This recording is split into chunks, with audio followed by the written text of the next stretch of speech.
The harsh glow of my laptop cast shadows across my cramped dining table as I squint at another spreadsheet. 14 hours at the office wasn't enough to finish the Henderson portfolio. So here I am, midnight approaching, still working while the rest of Boston sleeps. I massage my temples, trying to focus on the numbers that have begun to blur together. My apartment is quiet except for the occasional hum of the old refrigerator. It's modstone bedroom when I could afford to, aging appliances when I could manage newer, but these sacrifices have a purpose. Family comes first. Always has. My phone vibrates against the table, Madison's name lighting up the screen. Despite the exhaustion weighing on my shoulders, a smile tugs at my lips. My little sister, probably calling about weekend plans or needing advice on her graduate school project. Hello? I answer, my voice warm despite my fatigue. Instead of Madison's voice, I hear the unmistakable sound of glasses clinking, laughter bubbling, music playing in the background. A party. My grip on the phone tightens. Hello, Madison? I try again, louder this time. The noise continues. No response. Must be a pocket dial. I'm about to hang up when I hear my name cut through the background chatter. Can you believe Daphne still thinks she's helping us? Madison's voice, clear and cutting. I freeze, the words hanging in the air between us, though she doesn't know I'm listening. She's basically an ATM with a pulse. My mother's laughter follows, unmistakable and cruel. The sound pierces me like a physical blow, stealing my breath. She owes us for not having kids or a husband. Caleb's voice joins in, slurring slightly. What else is she going to spend money on? I sink into my chair, unable to move, unable to end the call. The calculator app on my screen blurs as tears threaten. Let's tell her rent went up by $250. Madison again, her tone calculating. Nothing like the grateful sister who hugged me last week when I covered her textbook costs. Get her to cover utilities and my spa days too. Mom's voice now, greedy and confident. Mom, who I've been paying $1,450 in rent for every month, who told me last week about her medical expenses that I covered without question.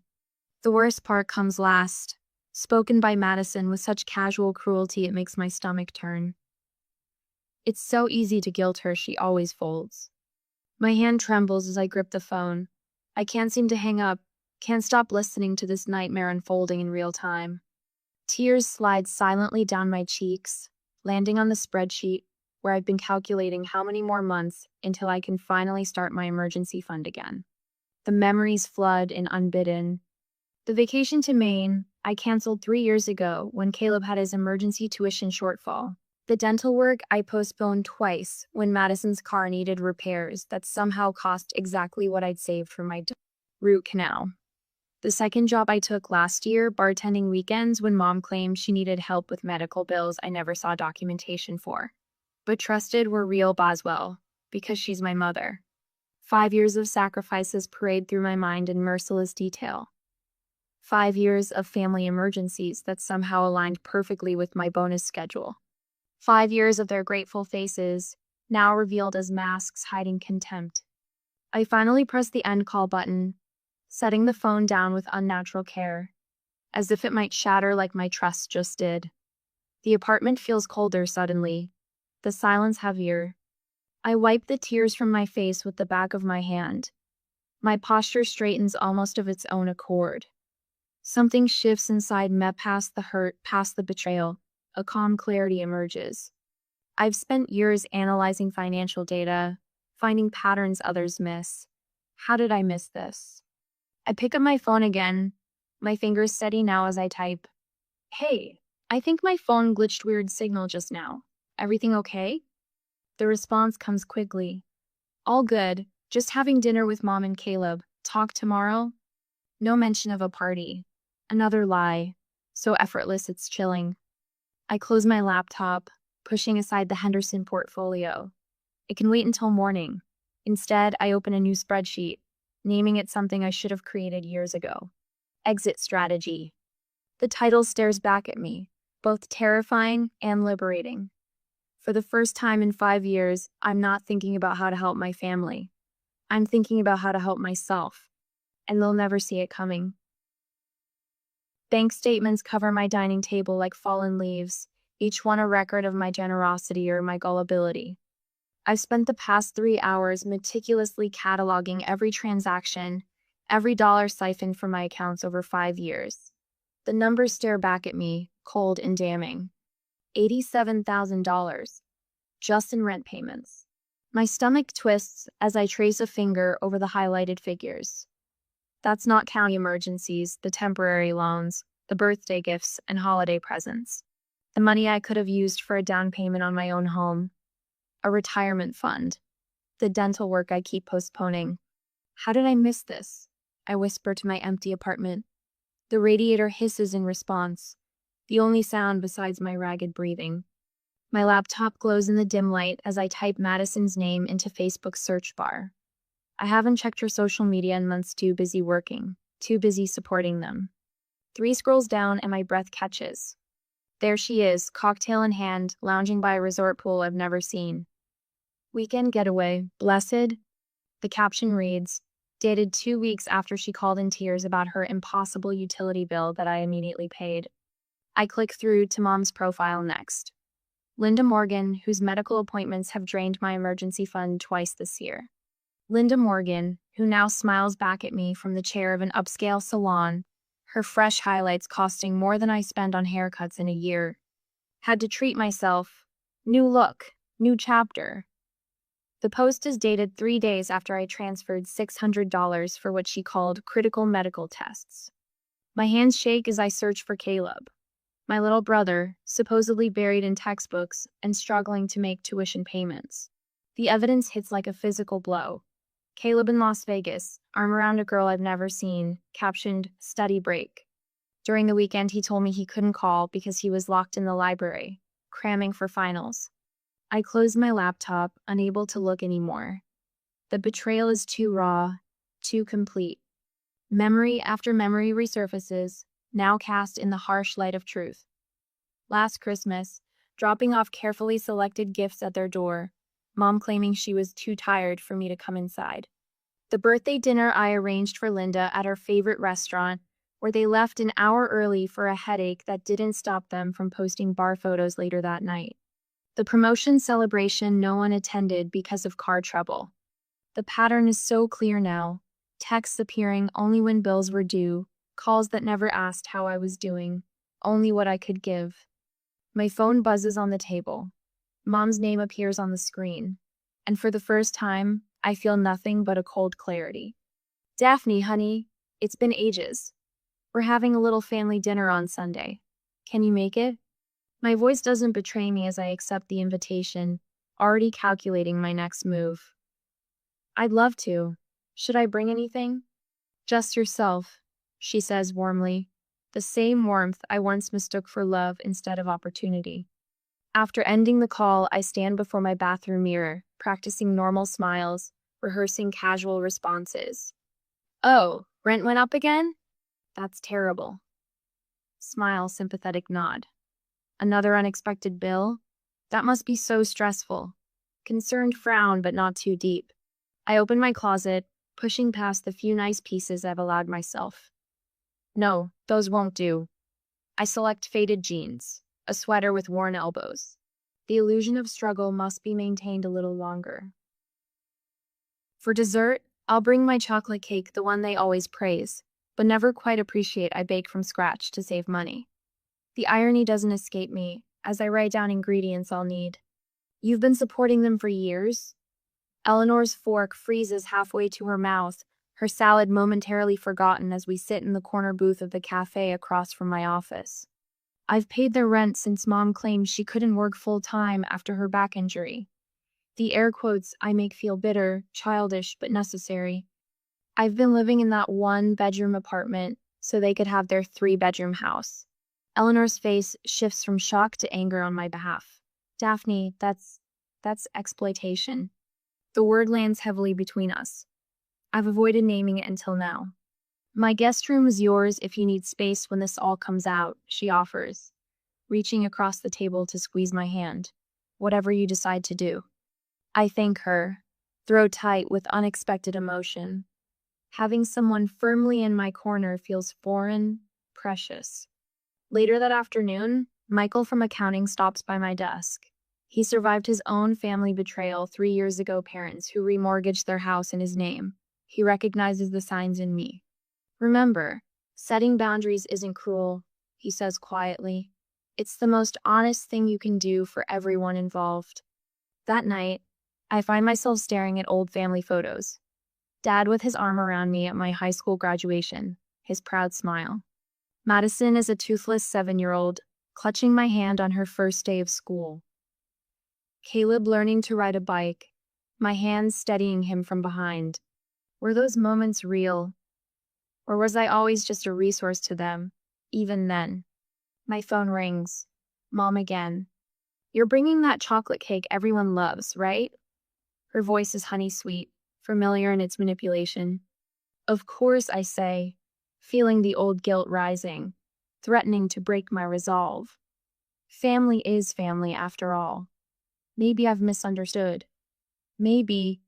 I hang up and play the recorded call again, their cruel laughter filling my quiet apartment. She's basically an ATM with a pulse. It's so easy to guilt her, she always folds. I close the photo album and straighten my shoulders. The doubt recedes, replaced by something cooler, more determined. Sunday dinner is 2 days away. It's time they learn that ATMs can be permanently out of service. The familiar brick colonial looms before me, its windows glowing amber against the twilight sky. I pull my sensible sedan to the curb, cut the engine, and sit motionless. This house, 3 bedrooms, 2.5 baths, with the wraparound porch Dad always wanted, isn't mine, though my name appears on every mortgage payment for the past 5 years. Just breathe, I whisper, gripping the steering wheel.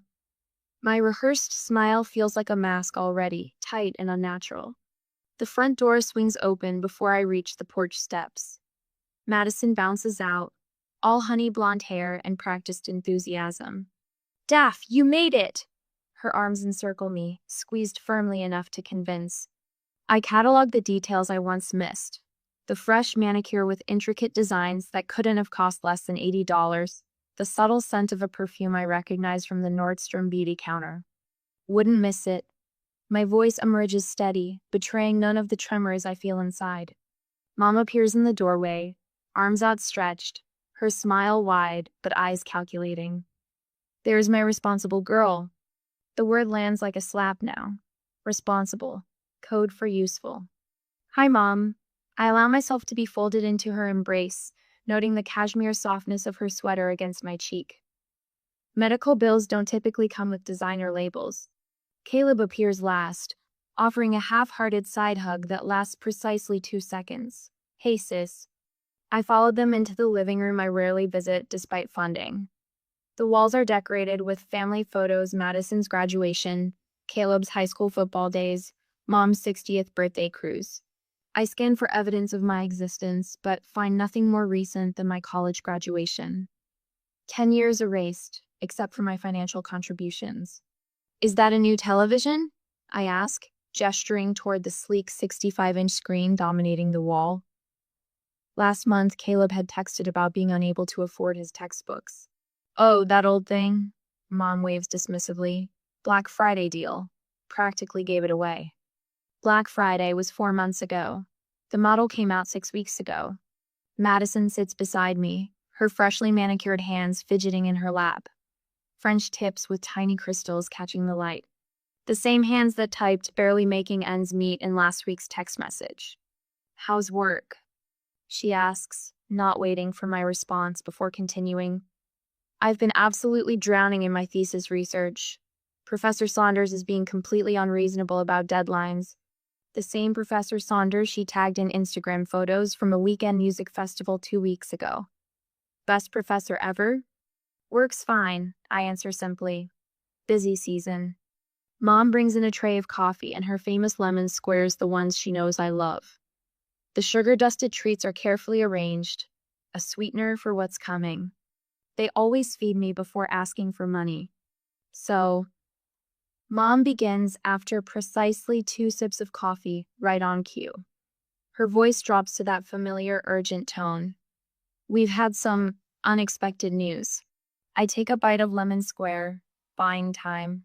5 years of these performances, and I never recognized the pattern. The dramatic pause, the concerned glances between them, the inevitable crisis that only my checkbook can solve. The landlord called yesterday. She shakes her head, eyes downcast. He's raising the rent. Again. $250 more starting next month. Madison's eyes widen on cue. We're already stretched so thin, Daff. I've picked up extra research assistant hours, but it's barely making a dent. Research assistant hours that haven't prevented her from posting poolside margarita photos every Thursday afternoon for the past month. I'm worried about falling behind in school, Caleb adds right on cue. If I have to pick up more delivery shifts, my GPA will tank. His recent Vegas poker tournament winnings apparently insufficient for rent, though adequate for the designer sneakers he's currently wearing. Their glances telegraphed between them, Mom's slight nod to Madison, Madison's eye flicked to Caleb. The synchronized dance of manipulation I now see with painful clarity. That's terrible, I say, my tone appropriately sympathetic. Didn't you just go to that spa resort last month, Mom? The one in the Berkshires? A moment of panic flashes across her face before she recovers. Oh, that was a special deal through my church group. Practically free. The $379 per night tea resort her friend accidentally tagged her at. The $120 hot stone massage she reviewed online. I turned to Madison. That's a beautiful purse. Nordstrom? Her fingers instinctively touched the buttery leather bag beside her. This? No, it's just a really good knockoff from that market downtown. The same bag I priced last week while researching her spending. $450, genuine leather. And Vegas looked fun, Caleb. Your Instagram had some great shots of the Bellagio. He shifts uncomfortably.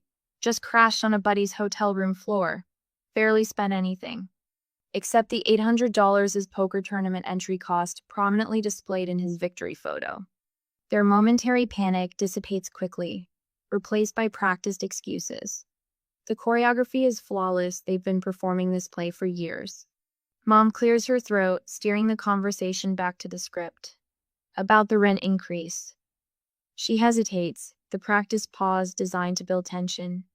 We were wondering if you might be able to help with the extra $250, just until things stabilize. 3 faces turn to me, expectant. A pointed silence stretches between us. I let it linger longer than usual, watching doubt flicker across Mom's face. Of course I'll help. The words come out exactly as rehearsed. Family comes first, right? Their collective exhale is audible. Shoulders relax, smiles return. Mom reaches over to squeeze my hand, her grip firm with victory. You're an angel, Daphne. I don't know what we'd do without you. When they disappear into the kitchen to prepare dinner, I casually walk to the mail pile on the entryway table. The landlord's official notice sits in plain view an increase of $50, not $250. I snap a quick photo with my phone. Bathroom? I call out, though I know exactly where it is. Down the hall, honey. Mom answers from the kitchen. Instead, I slip into her bedroom, quickly photographing the bank statement carelessly left on her nightstand. The spa charges are highlighted in yellow. Mom's way of tracking business expenses for tax write-offs she doesn't qualify for. Back in the dining room, I position my phone casually on the table. Voice memo recording as Mom returns with a roast that cost more than the groceries in my refrigerator. To family, Mom says, raising her glass. To family, we echo, and I smile, knowing this performance is almost over. Sometimes revenge doesn't require confrontation. Sometimes it's simply about gathering evidence until the truth becomes undeniable even to yourself. The clock on my laptop reads 11:59 p.m. Rent is due at midnight. My fingers hover over the keyboard. The payment form filled out to the last digit $1,450 that will drain my account yet again. The cursor blinks over the submit payment button, waiting for the click that's come automatically for 5 years. But tonight, something has changed. I think of the recording saved on my phone ATM with a pulse, and close the laptop with a soft click that sounds like freedom. I power off my phone completely and place it in my nightstand drawer, burying it beneath a novel I haven't had time to read. The silence in my apartment feels strange, almost uncomfortable. For the first time in years, I am unreachable to them. Madison's first text arrives at 6:22 a.m. Hey, rent's due today. By noon, Mother's message appears. Landlord called about the payment. Everything okay? By 3 o'clock, Caleb joins the chorus. Mom's really stressed about the rent. Call her as soon as possible. The evening brings escalation. Where's the money, Daphne? We're counting on you. And finally, as midnight approaches again, if you don't pay, we'll be evicted. How could you do this to us?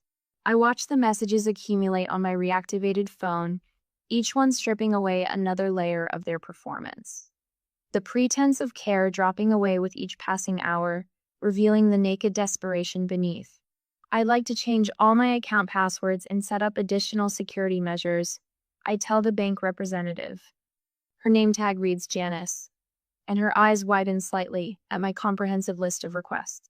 2 hours later, I walk out with new cards, new pins, new online credentials, and the unsettling knowledge that Madison had attempted to access my savings account last Christmas, something the bank had flagged but never reported to me. That afternoon, I methodically work through my list. I remove my credit card from our shared Netflix and Hulu accounts. I call the electric company to confirm I'm not listed on my mother's utilities, despite having paid them for years. I delete payment methods from Amazon and change the password. By evening, I've created a new email address and ordered a new phone number, a clean slate. Each step feels like dismantling a piece of the cage I've lived in. Is this really necessary? Eleanor asks when I explain my actions over coffee. I show her the spreadsheet of emergencies that aligned perfectly with my bonuses. They've taken almost $90,000 from me. I say, the number's still shocking even to me. What happens when they realize? She asks. They already have, I say, showing her my phone screen with 37 missed calls. On the third day, I answer Madison's call. Where have you been? Her voice explodes through the speaker, raw panic stripping away her usual calculated sweetness. We need the money now. I sit at my small dining table. Spreadsheets of their financial lies spread before me like a roadmap of exploitation. I've been thinking a lot about our family dynamic, I say, my voice steady in a way that surprises even me. We don't have time for this. Madison's voice rises, edging toward hysteria. The landlord is threatening eviction. I'm making some changes in how I support the family. The words come out firm, a boundary made of sound. There's a shuffling, and then my mother's voice cuts in, sharp as a blade. Daphne, what's the meaning of this? I recognize the tone, the one that made me fold countless times, the voice of authority that now sounds hollow. In the background, Caleb pleads, then curses. I know the rent is actually $1,200, not $1,450. Silence, complete and revealing. I don't understand what you're talking about, my mother finally says, but her voice has lost its edge. I think you do. I traced the number on my spreadsheet, $250 extra each month for 3 years, $9,000 in fabricated rent. I've been looking into a lot of things lately. You're confused. She attempts, but uncertainty makes her voice waver. No, Mom. For the first time in years, I see everything very clearly. Listen to me, young lady, she begins, but the authority in her voice rings false now. I'll be over tomorrow at 6, I interrupt. We can discuss new arrangements then. You can't just... Madison tries to cut in. I can, and I am. I hang up before they can respond. I sit with this strange, bittersweet feeling of having done something both terrible and necessary. The weight on my shoulders hasn't disappeared, it's transformed into something I can finally carry without breaking. My phone lights up again immediately. I silence it and look at the framed photo of my father on my desk. I'm still taking care of the family, Dad, I whisper, just not the way they wanted me to. For the first time in years, I think he might actually be proud. I park my car a block away from the house, technically, or at least the one I've been paying for. My reflection in the rearview mirror shows someone I barely recognize. Back straight, chin up, eyes clear. No hint of the woman who spent years hunched over spreadsheets, calculating how to help a family that saw me as nothing more than an ATM with a pulse. The manila folder on the passenger seat contains every piece of evidence I've collected. Bank statements, social media screenshots, text messages they never thought I'd see, a calculator showing the grand total, $87,452. My life reduced to a number they took for granted. "You've got this," I whisper to myself, the words hanging in the still air of my car. The walk to their front door feels like crossing a threshold between my old life and whatever comes next. Through the window, I can see them pacing. Linda's hair is uncombed, Madison's mascara smudged, and Caleb's expression hovers somewhere between fury and fear. I don't knock. My key still works, though after today, I won't need it anymore. Their heads snap toward me when I enter. The eviction notice sits prominently on the coffee table, the bold red lettering visible from where I stand. The house smells of desperation and burnt coffee. "How could you do this to your own mother?" Linda launches immediately, her voice cracking with practiced vulnerability. She's wearing the cashmere sweater I bought her last Christmas while she claimed to need money for winter utilities. Madison's eyes well, with tears on cue. "Daphne, please, we'll be homeless." Caleb stands against the wall, arms crossed, hostile. "Real nice, sis, real family-oriented of you." I place my purse carefully on the entryway table and step into the living room. My footsteps sound different somehow, deliberate. The sound of someone who knows exactly where they're going. "I'd like to play something for you," I say, my voice steadier than it's been in 5 years. Before they can protest, I place my phone on the coffee table and press play. The sound of clinking glasses and laughter fills the room. Then, Madison's voice clears a bell. "Can you believe Daphne still thinks she's helping us?" The blood drains from their faces as they hear their own words. Linda's laugh, brittle and cruel.